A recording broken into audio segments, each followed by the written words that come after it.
depois que até minhas netinhas, sabe, tudo tava, a mais velha, ela era doente pelo Cruzeiro.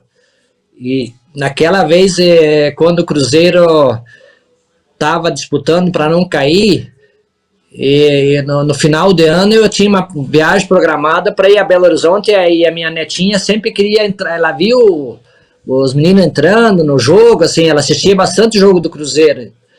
Então eu acho que ela tinha para 4 ou 5 anos, quando o Cruzeiro, um pouquinho mais velha ela era. Daí nós já tinha programado para ir a Belo Horizonte para num jogo eu consegui colocar ela para ela entrar em campo com os jogadores do Cruzeiro. Mas nisso o Cruzeiro caiu. Você pensa numa menina que chorou. Que dó. E daí com aquilo lá nós perdemos um pouquinho a graça de ir para ela entrar em campo, porque deu uma desestruturada na equipe do Cruzeiro, no clube, né? E que realmente não era para estar onde estava, na segunda divisão, né, Dimara? Com certeza. Não então, é. assim, ela até meio esfriou esse negócio do Cruzeiro. Meus meninos continuam torcendo ainda. Eu sou um eterno cruzeirense, não tenho que mudar mais isso aí, né? Até os Colorado aqui, que é uma região que tem muito gremista e Colorado, do Inter, eles me cobram muito. Vem cá, para quem você finalmente torce? Se é pro Cruzeiro ou pro Inter? Eu falo assim, ó, eu torço onde eu fiquei mais tempo, não que eu não tenha mais. Eu sou grato ao Internacional pelos 6 anos que eu convivi lá com eles, mas o meu amor de coração é o Cruzeiro, não tenho que mudar isso, não tem como arrancar isso dentro de mim, né, Dimar? Não tem. E como falta esse amor hoje, né, Ademir? Às vezes a gente fica... Óbvio, né? As coisas mudaram muito, né?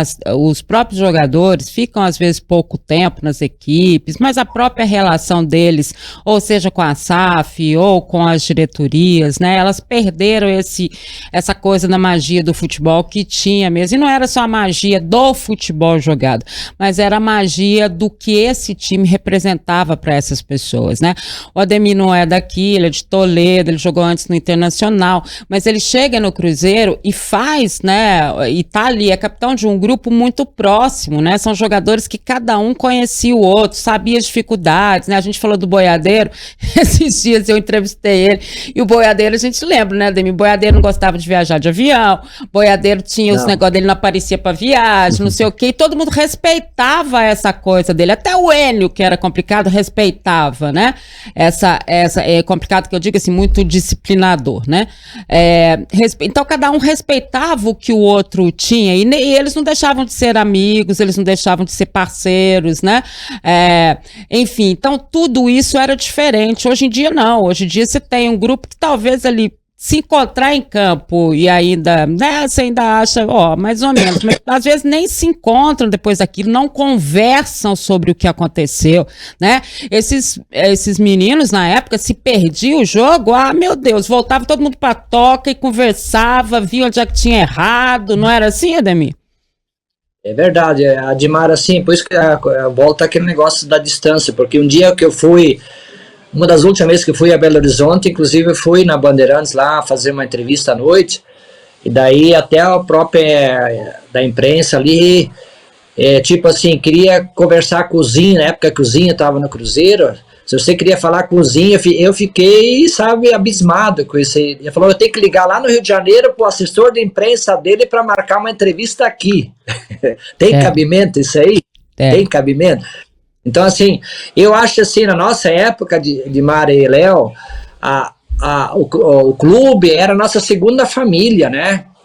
Então, assim, tanto que a gente tinha essa convivência, eu era um jogador que o dia que eu perdia, eu ficava 3 dias sem vontade de ir pra rua para não encontrar um torcedor pela vergonha que eu tinha de não ter ganho o jogo, sabe? Ou não ter tido aquele resultado que o torcedor esperava da gente.